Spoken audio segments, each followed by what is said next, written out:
The same subject continued, the insufficiency of the present confederation to preserve the Union. The tendency of the principle of legislation for states or communities in their political capacities, as it has been exemplified by the experiment we have made of it, is equally attested by the events which have befallen all other governments of the Confederate kind, of which we have any account in exact proportion to its prevalence in those systems. The tendency... Okay. The confirmations of this fact will be worthy of a distinct and particular examination. I shall content myself with barely observing here that of all the confederacies of antiquity which history has handed down to us, the Lycian and Achaean leagues, as far as there remains vestiges of them, appear to have been most free from the fetters of that mistaken principle, and were accordingly those which have best deserved and have most liberally received the applauding suffrages of political writers.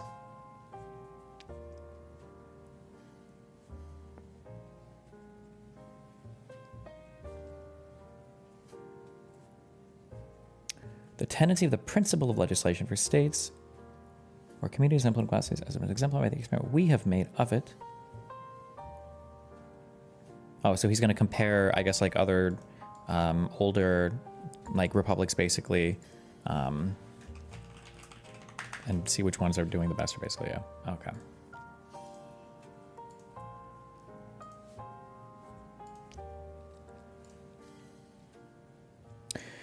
This exceptional principle may, as truly as emphatically, be styled the parent of anarchy. It has been seen that delinquencies in the members of the Union are its natural and necessary offspring, and that whenever they happen, the only constitutional remedy is force, and the immediate effect of the use of it, civil war. It remains to inquire how far, I think one of the problems so far is that, like, the Articles of Confederation, they basically do nothing. If you've got, like, an issue with somebody or an issue with the state, there's no, like, power of enforcement. You basically just have to take your military and go blow people up. There's, like, fuck all you can do.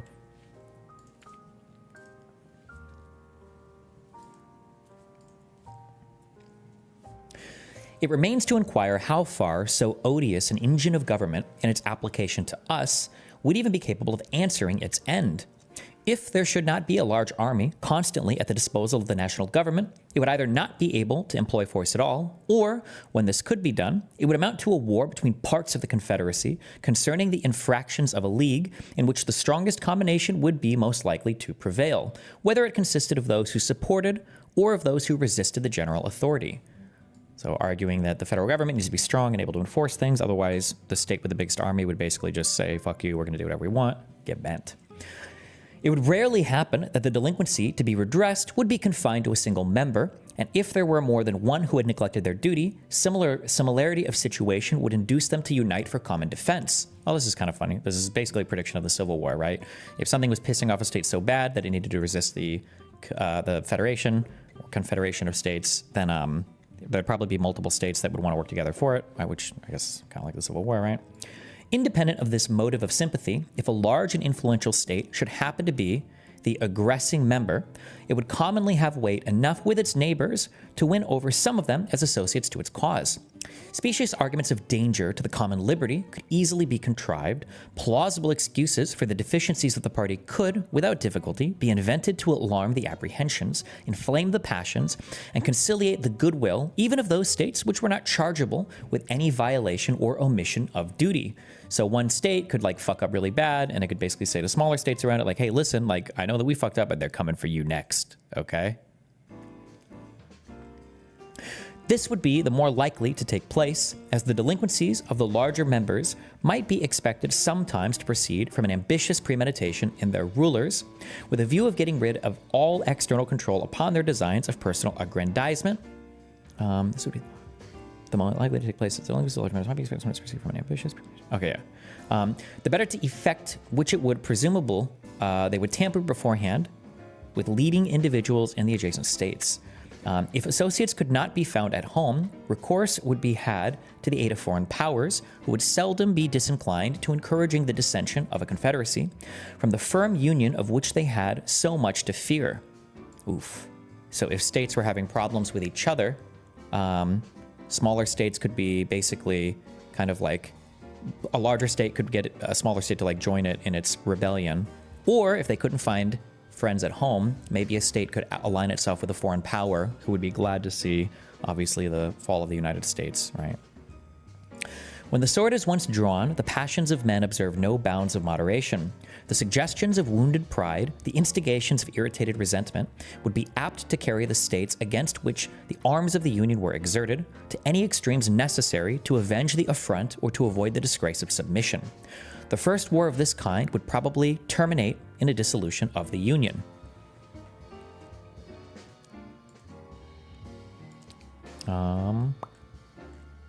What is this? So Hamilton argues that too weak a federal government, or federal military, I guess, would induce large states to rise up against other states, possibly gathering smaller states or foreign enemies up with them in their rebellion.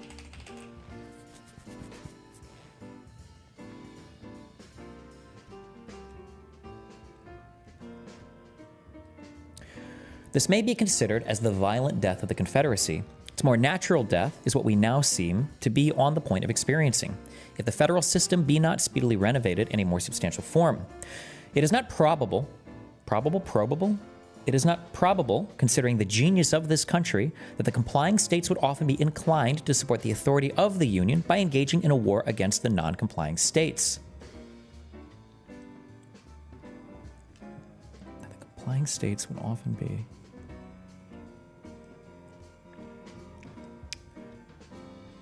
They would always be more ready to pursue the milder course of putting themselves upon an equal footing with the delinquent members by an imitation of their example. And the guilt of all would thus become the security of all. Our past experience has exhibited the operation of this spirit in its full light. There would, in fact, be an insuperable difficulty in ascertaining when force could, with propriety, be employed. In the article of pecuniary contribution? Pecuniary. Relating to or consisting of money. Okay. In the article of pecuniary contribution, which would be the most usual source of delinquency, it would often be impossible to decide whether it had proceeded from disinclination or inability, meaning you could never figure out, is somebody not paying me back because they can't or because they don't want to? And it's probably hard to figure out the difference between these two. The pretense of the latter would always be at hand, and the case must be very flagrant in which its fallacy could be detected with sufficient certainty to justify the harsh expedient of compulsion. It is easy to see that this problem alone, as often as it should occur, would open a wide field for the exercise of factious views, of partiality, and of oppression in the majority that happen to prevail in the National Council. It seems to require no pains to prove that the states ought not to prefer a national constitution which could only be kept in motion by the instrumentality of a large army continually on foot to execute the ordinary requisitions or decrees of the government. And yet, this is the plain alternative involved by those who wish to deny it the power of extending its operations to individuals. Such a scheme, if practicable at all, would instantly degenerate into a military despotism, but it would be found in every light impracticable. The resources of the Union would not be equal to the maintenance of an army considerable enough to confine the larger states within the limits of their duty, nor would the means ever be furnished of forming such an army in the first instance. Whoever considers the populousness and strength of several of those states singly at the present juncture and looks forward to what they will become, even at the distance of half a century, will at once dismiss as idle and visionary any scheme which aims at regulating their movements by laws to operate upon them in their collective capacities and to be executed by a coercion applicable to them in the same capacities. A project of this kind is little less romantic than the monster-taming spirit which is attributed to the fabulous heroes and demigods of antiquity.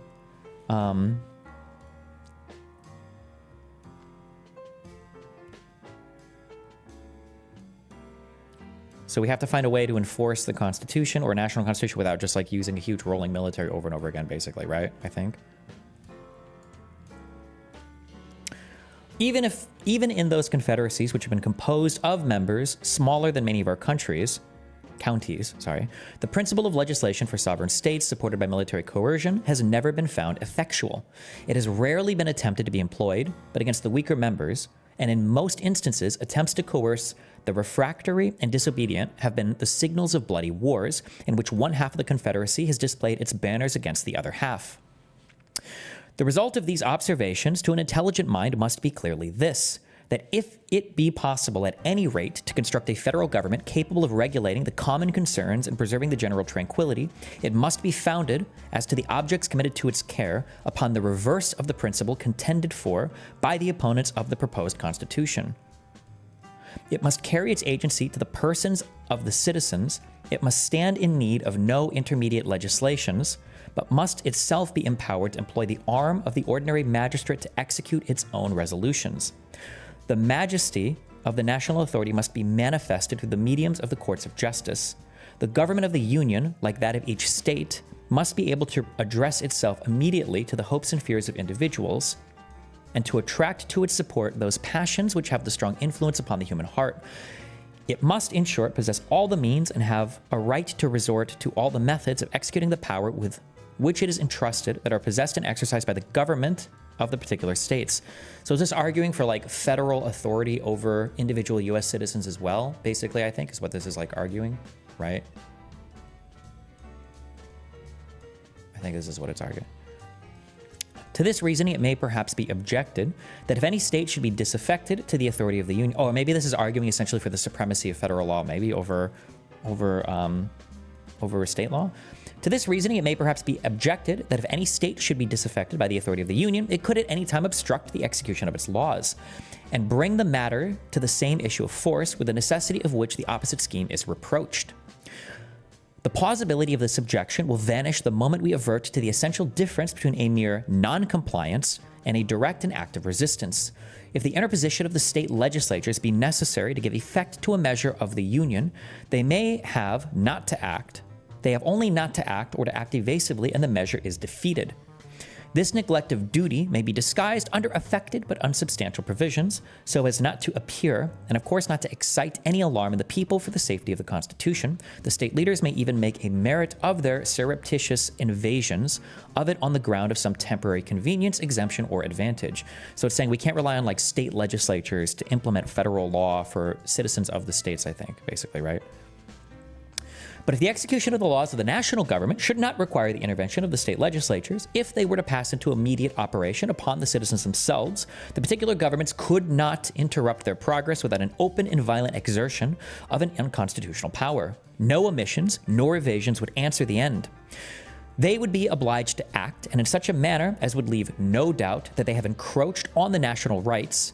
An experiment of this nature would always be hazardous in the face of a constitution in any degree competent to its own defense, and of a people enlightened enough to distinguish between a legal exercise and an illegal usurpation of authority.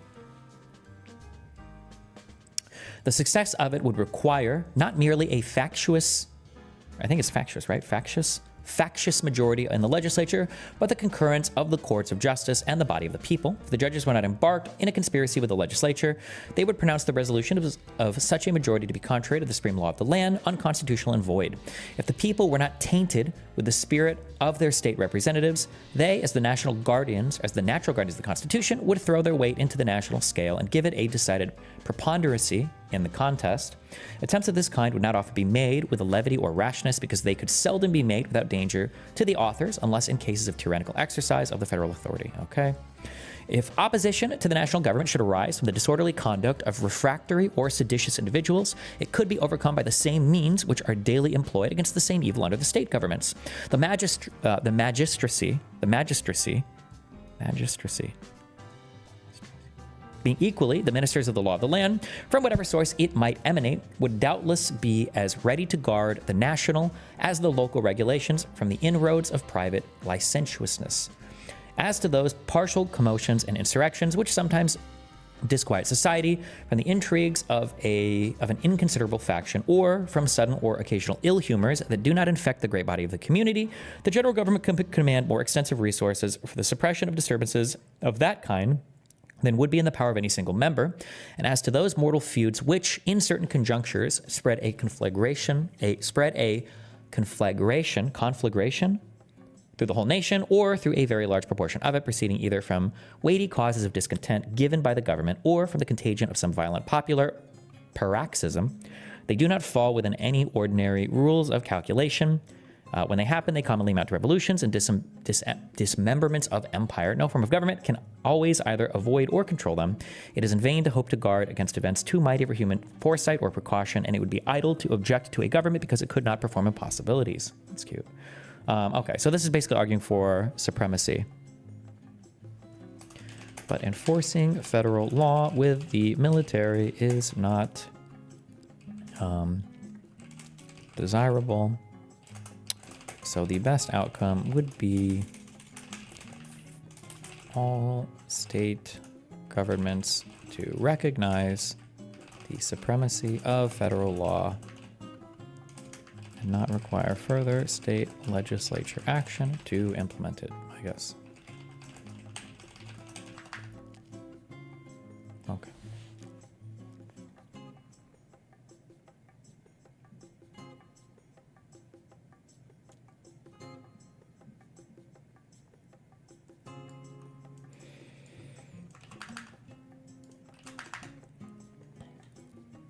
Okay. One second. Okay. Reading Federalist number 17. Good luck.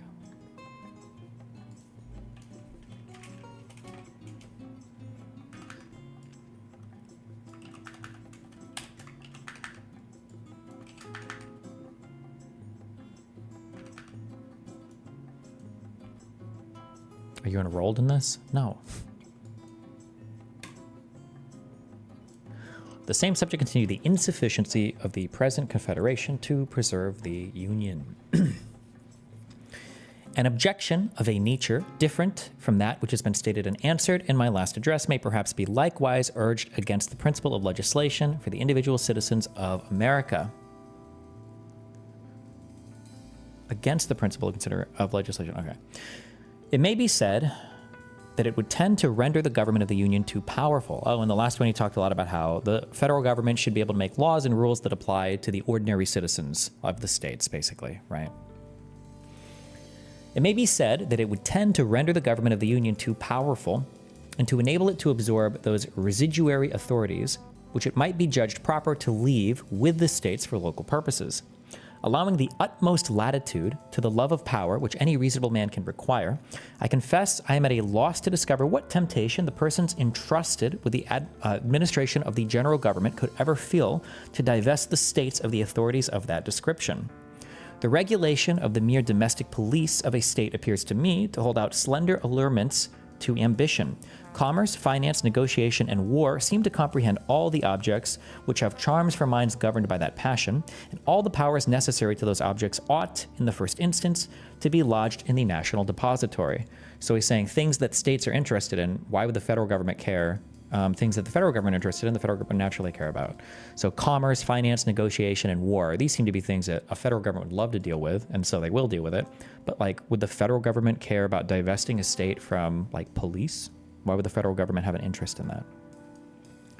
The administration of private justice between the citizens of the same state, the supervision of agriculture, and of other concerns of a similar nature, all those things, in short, which are proper to be provided for by local legislation, can never be desirable cares of a general jurisdiction. It is therefore improbable that there should exist a disposition in the federal councils to usurp the powers with which they are connected, because the attempt to exercise those powers would be as troublesome as it would be nugatory. And the possession of them, for that reason, would contribute nothing to the dignity, to the importance, or to the splendor of the national government. So this prediction is pretty wrong, but Hamilton argues that a federal government would simply have no desire to be in control of things state governments are more easily in control of, citing agriculture and policing powers as examples.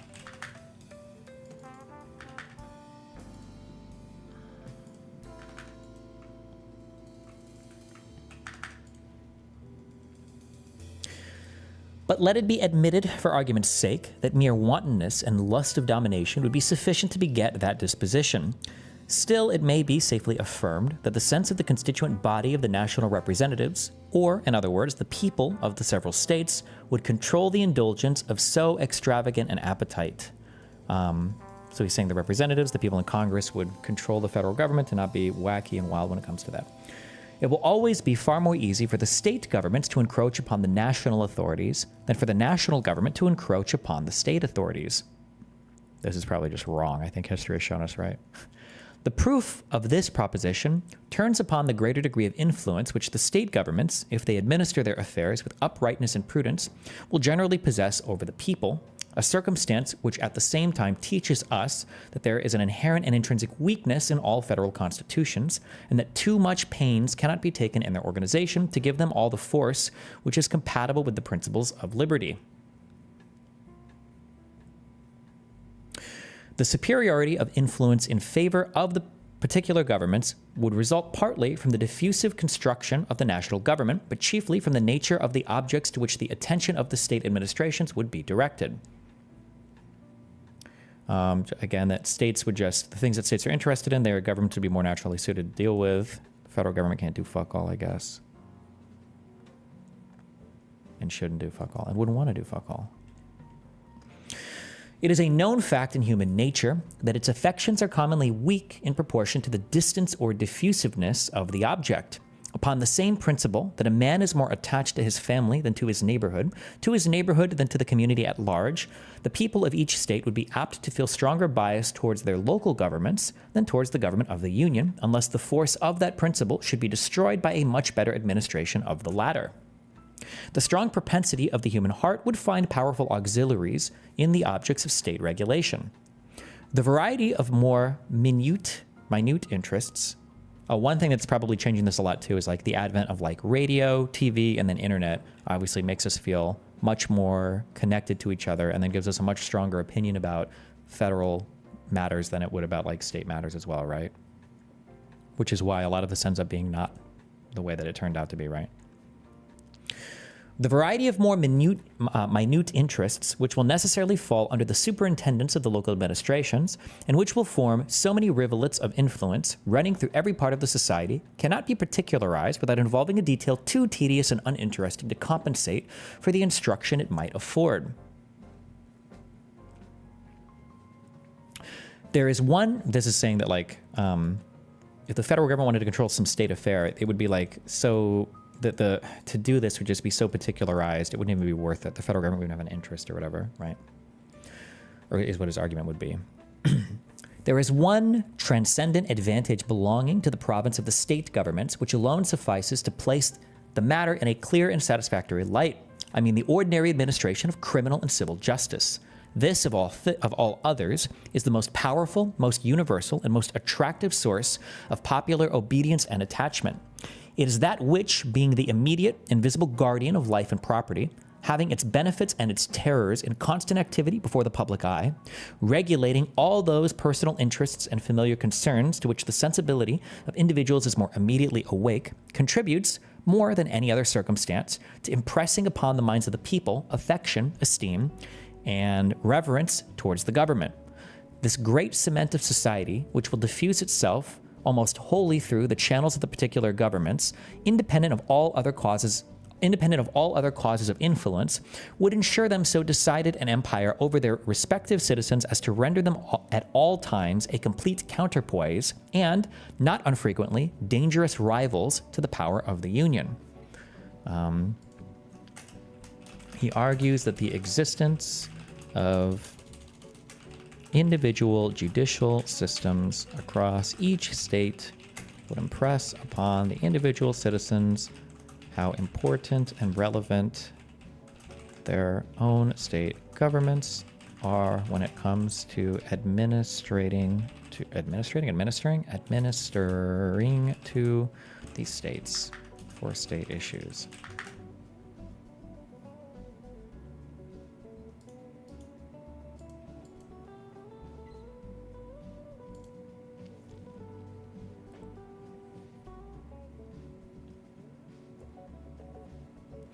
The operations of the national government, on the other hand, falling less immediately under the observation of the mass of the citizens, the benefits derived from it will chiefly be perceived and attended to by speculative men. Relating to more general interests, they will be less apt to come home to the feelings of the people and, in proportion, less likely to inspire an habitual sense of obligation, and an active sentiment of attachment. The reasoning on this head has been abundantly exemplified by the experience of all federal constitutions with which we are acquainted and of all others which have borne the least analogy to them. Though the ancient feudal systems were not, strictly speaking, confederacies, yet they partook of the nature of that species of association. There was a common head, chieftain, or sovereign, whose authority extended over the whole nation, and a number of subordinate vassals, or feudatories, who had large portions of land allotted to them, and numerous trains of inferior vassals, or retainers, who occupied and cultivated that land upon the tenure of fealty or obedience to the persons of whom they held it. Each principal vassal was a kind of sovereign within his particular domain. Is it this word right? Domain. Domain. The consequences of this situation were a continual opposition to authority of the sovereign and frequent wars between the great barons or chief feudatories themselves. The power of the head of the nation was commonly too weak either to preserve the public peace or to protect the people against the oppressions of their immediate lords. This period of European affairs is emphatically styled by historians the times of feudal anarchy. When the sovereign happened to be a man of vigorous and warlike temper and of superior abilities, he would acquire a personal weight and influence which answered, for the time, the purpose of a more regular authority. But, in general, the power of the barons triumphed over that of the prince, and in many instances his dominion was entirely thrown off, and the great fiefs were erected into independent principalities or states. In those instances in which the monarch finally prevailed over the vassals, his success was chiefly owing to the tyranny of those vassals over their dependents. The barons or nobles, equally the enemies of the sovereign and the oppressors of the common people, were dreaded and detested by both, till mutual danger and mutual interest effected a union between them fatal to the power of the aristocracy. Had the nobles, by a conduct of clemency and justice, preserved the fidelity and devotion of their retainers and followers, the contest between them and the prince must almost always have ended in their favor, and the abridgment or subversion of the royal authority. So basically saying that, like, you might have had a prince or a king, but, like, ultimately the power was exerted on by individuals, by people that were more closely, like, literally in geography to the people, right?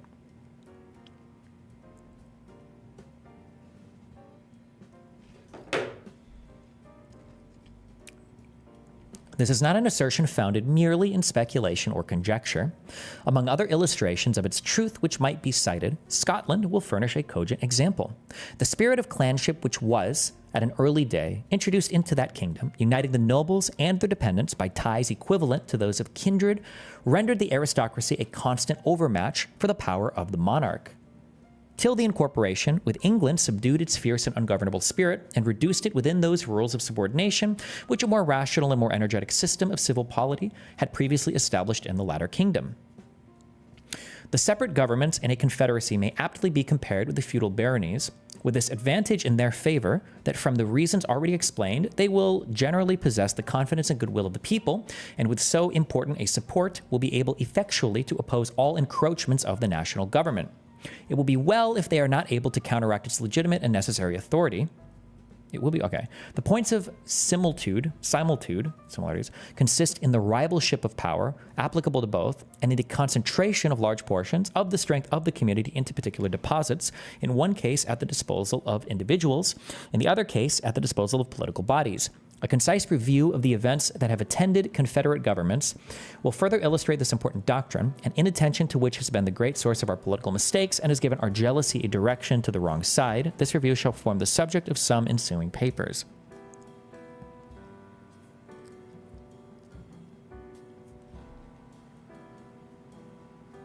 Okay. So this is an argument that state governments would never cede power to a federal government because naturally people wouldn't even trust the federal government. It's further away. State governments, like feudal lords, are always more likely to control the people and the people to like give its power to the local feudal stuff or the local vassal stuff as opposed to a strong federal government or whatever, naturally speaking. But okay. No quotes from this one. Well, okay. Lecture guy. The same subject continued, the insufficiency of the present Confederation to preserve the Union.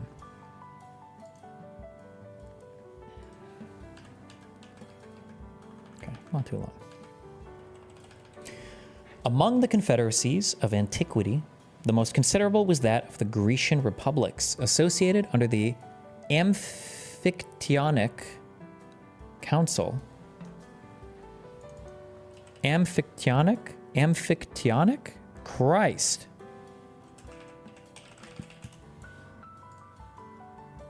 Amphictyonic.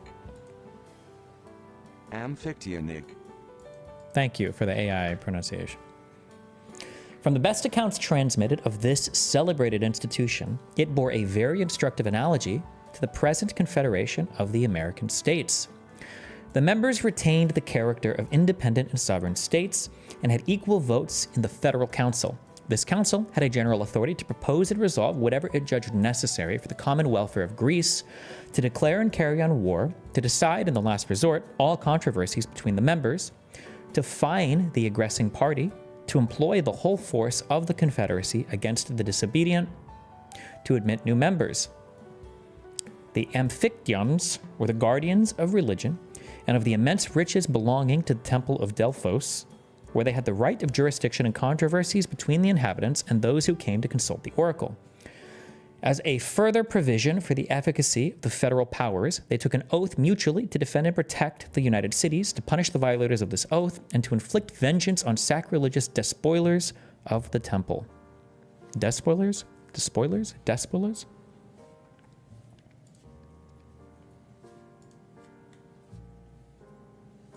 In theory and upon paper, this apparatus of power seems amply sufficient for all general purposes. In several material instances, they exceed the powers enumerated in the Articles of Confederation. The Amphictyons had in their hands the superstition of the times, one of the principal engines by which government was then maintained. They had a declared authority to use coercion against refractory cities, and were bound by oath to exert this authority on the necessary occasions. Very different, nevertheless, was the experiment from the theory. The powers, like those of the present Congress, were administered by deputies appointed wholly by the cities in their political capacities and exercised over them in the same capacities. Hence the weakness, the disorders, and finally the destruction of the Confederacy. The more powerful members, instead of being kept in awe and subordination, tyrannized successively over all the rest. Athens, as we learned from Demosthenes, was the arbiter of Greece 73 years. The Lacedaemonians, next governed it 29 years.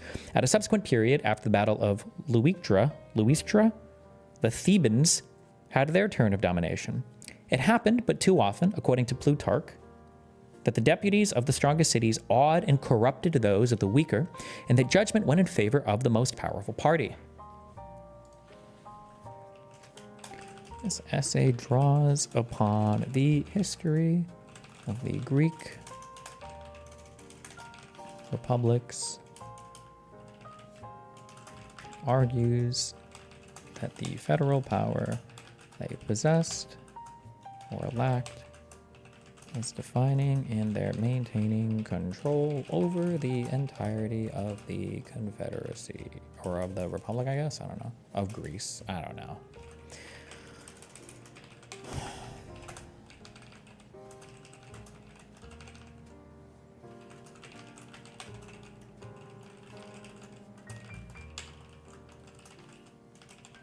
I think so. Okay.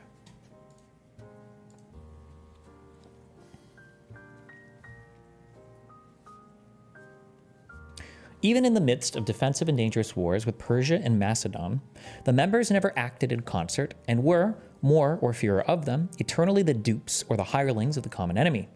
The intervals of foreign wars were filled up by domestic vicissitudes, convulsions, and carnage. After the conclusions of the war with Xerxes, it appears that the Lacedaemonians,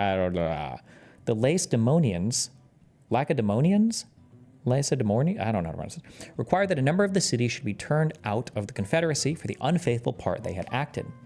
The Athenians, finding that the Lacedaemonians would lose fewer partisans by such a measure than themselves, and would become masters of the public deliberations, vigorously opposed and defeated the attempt. This piece of history proves at once the inefficiency of the Union, the ambition and jealousy of its most powerful members, and the dependent and degraded condition of the rest. The smaller members, though entitled by the theory of their system to revolve in equal pride and majesty around the common center, had become, in fact, satellites of the orbs of primary magnitude. Had the Greeks, said the Millet, been as wise as they were courageous, they would have been admonished by experience of the necessity of a closer union, and would have availed themselves of the peace which followed the success against the Persian arms to establish such a reformation. Instead of this obvious policy, Athens and Sparta, inflated with the victories and the glory they had acquired, became first rivals and then enemies, and did each other infinitely more mischief than they had suffered from Xerxes. Their mutual jealousies, fears, jealousies, fears, hatreds, and injuries ended in the celebrated Peloponnesian War, which itself ended in the ruin and slavery of the Athenians who had begun it. As a weak government, when not at war, is ever agitated by internal dissensions, so these never failed to bring on fresh calamities from abroad. The Phocians, having plowed up some consecrated ground belonging to the temple of Apollo, the Amphictyonic Council, according to the superstition of the age, imposed a fine on the sacrilegious offenders. But the Phocians, being abetted by Athens and Sparta, refused to submit to the decree. The Thebans, which others of the cities, undertook to maintain the authority of the Amphictyons and to avenge the violated god. The latter, being the weaker party, invited the assistance of Philip of Macedon, who had secretly fostered the contest. Philip gladly seized the opportunity of executing the designs he had long planned against the liberties of Greece. By his intrigues and bribes, he won over to his interests the popular leaders of several cities. By their influence and votes, gained admission into the Amphictyonic Council, and by his arts and arms, made himself master of the confederacy.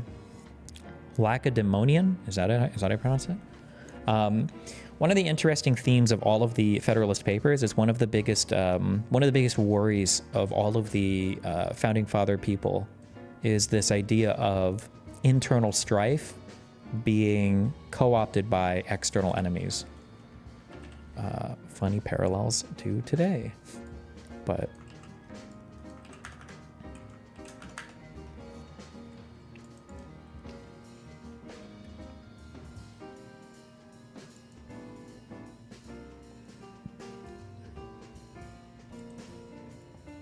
such were the consequences of the fallacious principle on which this interesting establishment was founded.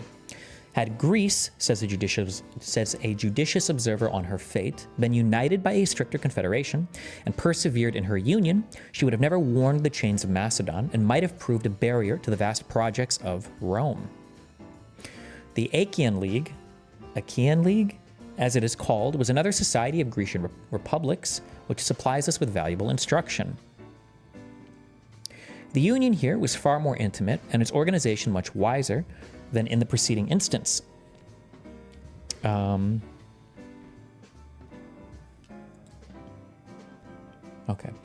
It will accordingly appear that though not exempt from a similar catastrophe, it is by no means equally deserved it. The cities composing this league retained their municipal jurisdiction, appointed their own officers, and enjoyed a perfect equality. The Senate, in which they were represented, had the sole and exclusive right of peace and war, of sending and receiving ambassadors, of entering into treaties and alliances, of appointing a chief magistrate or praetor, as he was called, who commanded their armies, and who, with the advice and consent of 10 of the senators, not only administered the government in the recess of the Senate, but had a great share in its deliberations when assembled. According to the primitive constitution, there were 2 praetors associated in the administration, but on trial a single one was preferred. Okay, the chief magistrate is the praetor, okay. It appears that the cities had all the same laws and customs, the same weights and measures, and the same money, but how far this effect proceeded from the authority of the federal council is left in uncertainty. It is said only that the cities were in a manner compelled to receive the same laws and usages. When Lacedaemon was brought into the league by Philippomen, it was attended with an abolition of the institutions and laws of Lycurgus and an adoption of those of the Achaeans. I don't know how to pronounce any of these fucking stupid names. The Amphictyonic Confederacy, of which she had been a member, left her in the full exercise of her government and her legislation. This circumstance alone proves a very material difference in the genius of the two systems. It is much to be regretted that such imperfect monuments remain of this curious political fabric. Could its interior structure and regular operation be ascertained, it is probable that more light would be thrown by it on the science of federal government than by any of the like experiments with which we are acquainted. Okay, hold on.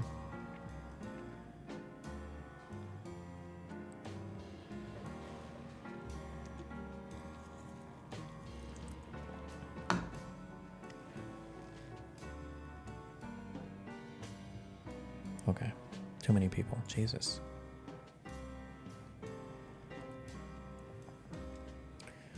It is much to be regretted that such imperfect monuments remain of this curious political fabric. Could its interior structure and regular... okay.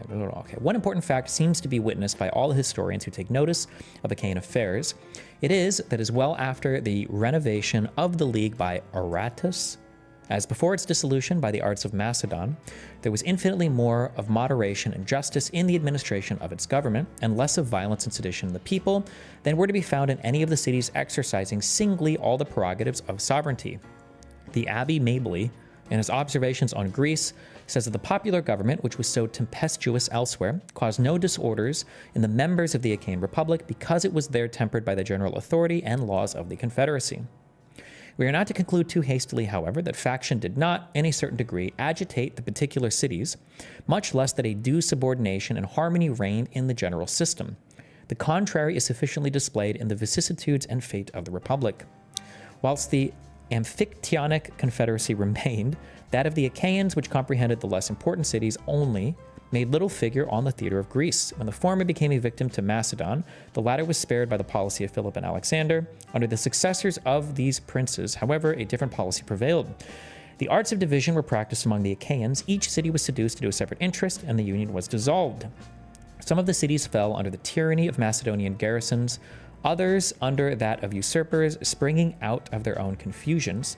Shame and oppression ere long awaken their love of liberty. A few cities were united. Their example was followed by others as opportunities were found of cutting off their tyrants. The League soon embraced almost the whole Peloponnesus. Macedon saw its progress, but it was hindered by internal dissensions from stopping it. All Greece caught the enthusiasm and seemed ready to unite in one confederacy when the jealousy and envy in Sparta and Athens of the rising glory of the Achaeans threw a fatal damp on the enterprise.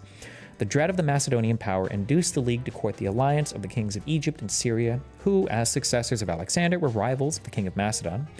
This policy was defeated by Cleomenes, king of Sparta, who was led by his ambition to make an unprovoked attack on his neighbors, the Achaeans, and who, as an enemy to Macedon, had interest enough with the Egyptian and Syrian princes to effect a breach of their engagements with the League. Jesus, I don't know any of this Greek history at all, but okay. The Achaeans were now reduced to the dilemma of submitting to Cleomenes, or of supplicating the aid of Macedon, its former oppressor. The latter expedient was adopted. The contest of the Greeks always afforded a pleasing opportunity to that powerful neighbor of intermeddling in their affairs. A Macedonian army quickly appeared. Cleomenes was vanquished. The Achaeans soon experienced, as often happens, that a victorious and powerful ally is but another name for a master. All that their most abject compliances could obtain from him was a toleration of the exercise of their laws. Philip, who was now on the throne of Macedon, soon provoked by his tyrannies fresh combinations among the Greeks. The Achaeans, though weakened by internal dissensions by the revolt of Messene, one of its members, being joined by the Aetolians and Athenians, erected the standard of opposition, finding themselves, though thus supported, unequal to the undertaking. They once more had recourse to the dangerous expedient of introducing the succor of foreign arms. The Romans, to whom the invitation was made, eagerly embraced it. Philip was conquered, Macedon subdued. A new crisis ensued to the League. Dissensions broke out amongst its members. These the Romans fostered. Callicrates, and other popular leaders became mercenary instruments for inveigling their countrymen. The more effectually to nourish discord and disorder the Romans had, to the astonishment of those who confided in their sincerity, already proclaimed universal liberty throughout Greece. With the same insidious views, they now seduce the members from the League by representing to their pride the violation it committed on their sovereignty. By these arts, this union, the last hope of Greece, the last hope of ancient liberty, was torn into pieces, and such imbecility and distraction introduced that the arms of Rome found little difficulty in completing the ruin which their arts had commenced. The Achaeans were cut to pieces, and Achaia loaded with chains, under which it is groaning at this hour. I have thought it not superfluous to give the outlines of this important portion of history, both because it teaches more than one lesson, and because, as a supplement to the outlines of the Achaean constitution, it emphatically illustrates the tendency of federal bodies rather to anarchy among the members than to tyranny in the head. Jesus Christ. Okay. I imagine if you know more Greek history, maybe the people at the time did, or knew more about the ongoings, that it would be, this would be more sensible. But I'm guessing these are all just like examples of how, I guess, members of a state fight against each other and all that. Yeah.